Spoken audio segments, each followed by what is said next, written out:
নাইরোবির এই জাদুঘরে ঢুকলেই বাস্তবতা আর বিভ্রমের মাঝের সীমা যেন মুছে যায়। চোখের সামনে যা দেখবেন সবই সত্যি মনে হবে। দেয়ালে তাকালে চোখ অনুসরণ করে আয়নায় নিজেকে দেখা যায় সম্পূর্ণ অন্যভাবে, আর উল্টো হয়ে ঝুলে থাকা সবই এখানে সম্ভব। এই মিউজিয়াম অফ ইলিউশনসে রয়েছে ৭০টিরও বেশি অপটিক্যাল বিভ্রম, হোলোগ্রাম আর ইন্টারেক্টিভ ইনস্টলেশন।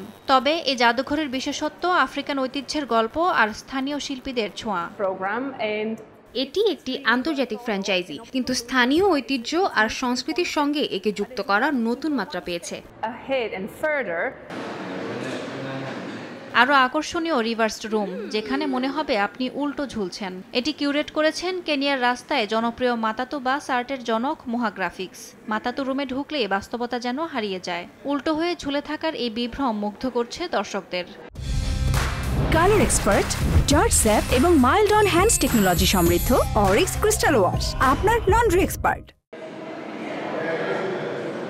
২০১৫ সালে ক্রোয়েশিয়ার জাগ্রেবে শুরু হওয়া মিউজিয়াম অফ ইলিউশনস এখন বিশ্বজুড়ে ৫০টিরও বেশি শাখা নিয়ে বিস্তৃত। আফ্রিকায় জোহেন্সবার্গ ও কায়রোর পর নাইরোবির এই জাদুঘরই সবচেয়ে বড়। অপটিক্যাল বিভ্রমের এই জগৎ এখন দর্শনার্থীদের বাস্তব আর কল্পনার সীমাকে চ্যালেঞ্জের আহ্বান জানাচ্ছে। ইয়াসমিন অনন্যা, সময় সংবাদ।